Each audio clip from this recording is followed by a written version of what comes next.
first thing I need to do is correct the record before I even pretend to know what I'm talking about. Not game two, game one. Because if you grab the wrong side of this doubleheader, Denis Menke kind of disappears back into the scenery.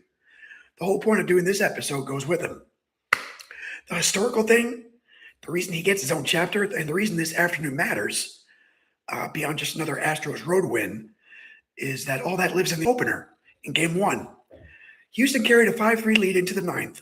Menke hit a first pitch grand slam, and Jimmy Wynn followed later in the inning with another grand slam. The Astros turned a close game into a 16-3 train wreck. The first time in the modern NL that one team hit two grand slams in the same inning. Two. Welcome back to the Astros 100. I'm documenting one game per player until I reach 100. Today's lens is Denis Menke. Today's game, July 30th, 1969, Houston Astros at New York Mets. Game one of a doubleheader at Shea Stadium. Final score, Astros 16, Mets 3. What I like about this one is it does not look huge at first glance, unless you already know the punchline. It looks like a mid-season afternoon game in Queens. It looks like rainouts have cluttered the schedule, so now you have a twin bill. What it looks like is two teams trying to get through a long day. It does not look immediately like one of those baseball afternoons that gets told, saved, and retold. But that's part of what makes it good. The game does not begin as history, it begins as work. Houston comes into the day at 51-49, and that record hides a lot of pain. The Astros had started the season 4-20 and looked dead in the water before the weather got warm. By late July, they had clawed their way back over 500. And even if they were still in fifth place in the new NL West, they were still in the neighborhood of dignity.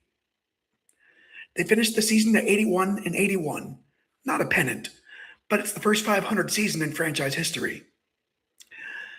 The Mets come into the twin bill 55-41 and finish the day 55-43. Still second place and 5 games behind the Cubs. By year's end, of course, they win 162, won the World Series. So this game sits in a very satisfying place in time.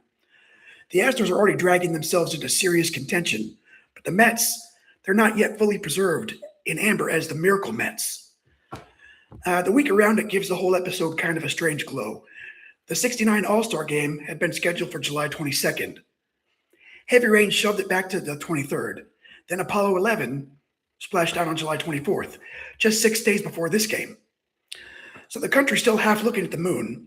Baseball is in its first season of divisional play, and a team literally called the Astros is about to come to New York and hit baseballs into orbit. The timing on that, pretty neat. And that's one reason I don't really want to sell this game as a blood feud type of game. The better frame is these two are 1962 expansion twins meeting at a moment in time when both of them finally seem a little more grown up. Same birth year, same league, same long apprenticeship. They're both tired of being treated like novelties. And now here they are, both at least plausible, with a reason to care about a sticky summer doubleheader. The managers fit the tone too. Houston's run by Harry Walker, an all-star outfielder turned manager and famous hitting instructor. He's a guy with the batting title and the kind of rep that makes him sound half teacher, half irritant.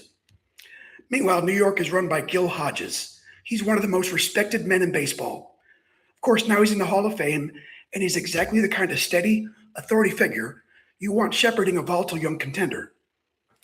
On the mound for Houston, it's Don Wilson, and Jerry Koosman comes in for the Mets. Wilson's 11-7, and Koosman's 8-5, with a 2.08 ERA. That matters because when you see the final score, you could assume this was some hopeless pitching mismatch. It wasn't. The game only looks wildly lopsided after the ninth. For most of the afternoon, it's just a perfectly reasonable, respectable ball game. And I should stop here for one quick note, because Don Wilson's name does not sit innocently in any Astros story anymore. His career and life were cut short by his death in 1975. He won this game. He's still young here, and he's still powerful, still part of the living present of that season. But from where we stand now, his line in the box score has a darker edge than it did on that day. On to Menke. Menke was born on July 21st, 1940, on a farm near Bancroft, Iowa. came out of a baseball-heavy family. He was intelligent, steady, useful infielder who never quite became a headline star on reputation alone. He broke in with the Braves, hit 20 home runs in 1964, and proved he could play all over the infield. Houston got him after the 1967 season, in the same trade that also bought in Denis Menke. That's convenient, because that gives us our bridge to Astros 12, Denis Menke. Menke arrived as one of those players who could have been seen as merely helpful. Instead, by 69, he was an all-star. He finished the season with 149 hits and 90 RBI. Not a glamour name, but he was a very good player, having a very serious season. And this is where the episode becomes more interesting than a guy hit a grand slam. Because Menke as a hitter had gone through a correction. While he was with the Braves in 1964, he had gotten into a bad habit of trying to hit home runs. Excuse me. Later, he said he got a heavier bat, shortened his grip, and worked on using the opposite field. Harry Walker said Menke had been uppercutting and trying too hard for distance. Hitters like him just got more power by swinging naturally than by chasing. That matters a lot. It means this grand slam wasn't a contradiction. It wasn't an accidental fireworks display from a player whose game means something else. It's a payoff for a player becoming more complete and still keeping enough thunder to matter. There's also something pleasing about Menke being the cleanup hitter here, because when you hear cleanup, you don't picture Menke. It's a shortstop. Jimmy Wynn is the obvious home run presence on this roster. But that's the exact reason Menke works in this spot. He's there as protection, as the steadier hitter with enough pop to punish the very thing managers do when they're trying to work around a win. And in the ninth inning, that exact arrangement becomes the whole story. All right, before it gets weird, though, the game is almost elegantly normal. Houston scores first in the second inning. Menke walks to open the frame. Raider singles. Kurt Blefari sacrifices them over. Jesus Alou is intentionally walked, which feels in the moment like a defensible little piece of managerial geometry. Load for space, set up force plays everywhere, try to limit the damage. But then Don Bright singles to right and drives in two. That's a very baseball way for strategy to go bad. Not in some grand operatic fashion, but in the simple fact, the next guy got a hit. Houston leads 2-0. Then they add two more in the third. Jimmy Wynn walks, Bud Harrelson boots a grounder from Menke. Raider singles in a run, and Alou doubles in another. And now it's 4-0. Kuzman, with that nice little 2.08 ERA, he's already laboring through traffic. The Mets, they answer gradually, to their credit. Now, that's part of what makes this final explosion land harder. So they get one back in the fourth on an Ed Kranepool single. They get another in the fifth when Ken Boswell hits a sacrifice fly. In the sixth, Houston answers when Jesus Alou hits a home run. New York gets another back in the seventh, helped by a Joe Morgan throwing error, but Fred Gladding, the pitcher, comes in and stops the inning from turning uglier for Houston. So after all of that, after all the little pushes and answers, after the early threat of a runaway and the later signs of a comeback, the score is just 5-3, going to the ninth. That's what I love about this game. History's not waiting at the finish line, waving a flag. It's disguised as a decent afternoon game. And then the ninth inning starts. And it starts truly like nothing special. Cal Kuntz is on for the Mets. Fred Gladding, the Astros pitcher, is due up first. No surprise, he strikes out looking. Gladding is over 44 in his Astros career to this point. Keep that in mind. One out, fine, normal. Baseball still has its shoes on and tied. Then Norm Miller walks. Joe Morgan comes up and doubles. The ball dies on the soggy grass in right field, which helps Miller get all the way to third and Morgan into second. That's one of those tiny little wet field details I like, because it makes the inning feel physical. You can picture it, right? You can feel the outfield not behaving the way it should on a dry day. Now there are runners at second and third, one out, and Jimmy Wynn's due up. So the Mets make a reasonable choice. They intentionally walk Wynn. Defensible, right? I think that's worth lingering on because baseball is full of moments where the game offers you a perfectly sensible door and then arranges a trap behind it. Wynn is the bigger threat in reputation. You put him on, fill the bases, and set the force play everywhere. Take your chances with Menke. The math is solid. On paper, it's logical, right? In practice, it's the decision that hands Denis Menke the whole afternoon. Menke comes up with one out, the bases loaded, first pitch, grand slam. Now the ball smacked the auxiliary scoreboard just inside the left field line, hard enough to make it go blank for a second. That's the kind of detail no screenwriter would dare invent because it sounds too cute. I mean, you saw the natural. The scoreboard itself briefly loses power. The score goes from 5-3 to 9-3.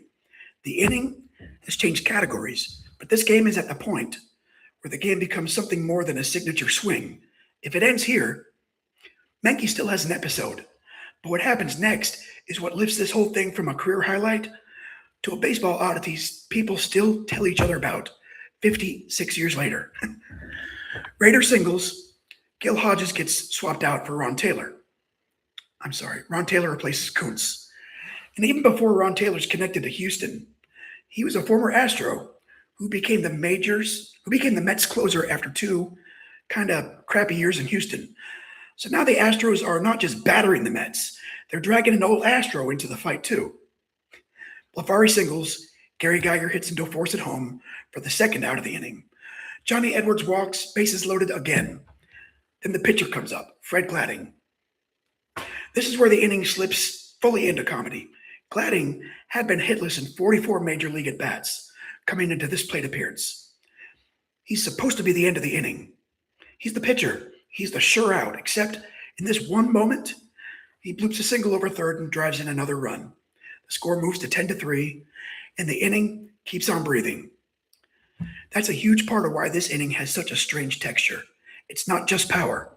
It's power mixed with the pitcher doing the one thing he isn't there to do. Then Norm Miller singles in two more. A passed ball and a walk load the bases again. And now Jimmy Wynn comes up. But by the time the Mets have run out of elegant solutions, there's no open base, nowhere to put him. There's no avoidance strategy. Wynn, to his credit, is now swinging for the fences, which at this point, we can admit is kind of rude. He gets a 1-1 pitch, hits the second home run of the inning, second grand slam of the inning. The score, 16-3. The funny little coda here is Menke, after beginning the famous part, eventually makes the third out of the inning himself. Gladding sets down the Mets in order in the bottom of the ninth. Final score again, Astros 16, Mets 3. Menke's line in the opener, 1 for 5, a walk, grand slam, 4 RBI, 3 runs scored, which is one of those stat lines that looks almost understated given the permanent picture attached to it. For Houston, the game meant credibility more than destiny. They were still a fifth-place club, and they would finish there, but they were no longer decorative. They were no longer just one of the expansion curiosities wandering through the background of the National League. They had fought their way back from 4-20 to respectability, and on this day, they humiliated a very good team at Shea Stadium. For the Mets, oddly enough, this game matters because it did not ruin anything. That's what makes it stick, though. This was not some rotten team getting pounded. This was the future World Series champion taking one bizarre punch to the mouth in the middle of becoming. They still won 100 games. They still won the World Series. This ugly afternoon just became one dent in a famous season instead of a turning point away from one. And for Menke, this is the image that justifies the episode. Not because it was the only good thing he ever did. Not because it was statistically his best game in a lot of senses, but because it captures the right version of him. A very good, very useful ball player in the middle of his best Astro stretch, in a lineup spot that looked a little bit odd until it suddenly looked perfect. Punishing a smart baseball decision with one violent swing. That's better than giving the episode to a player just because the name's louder. Menke stayed productive after this. He made another All-Star team in 1970 and hit .304 that year. Later, he became part of the blockbuster deal that sent Joe Morgan, Jack Billingham, Cesar Geronimo, Ed Armbrister, and Denis Menke, one of the foundational deals behind the Big Red Machine. After his playing career, Menke coached in several organizations, including on the 1993 Phillies pennant staff, and died in 2020 at the age of 80. That gives us our bridge to the next episode, because Astros 12 is Denny LeMaster. LeMaster came over in the same 1967 trade that brought Menke to Houston. So the Menke episode does not really end by closing a door. It ends by staying in the same hallway, same era, same transaction, same attempt by Houston to become something sturdier than a curiosity. That's why this one works. Not because Denis Menke was the loudest Astro, and not because this game begins as a spectacle, but because for 8 innings, it looks like a game. And then suddenly, it looks like a story people will still be telling 50 years later. That's Astros 11, and I'll see you guys next time. Thanks for watching.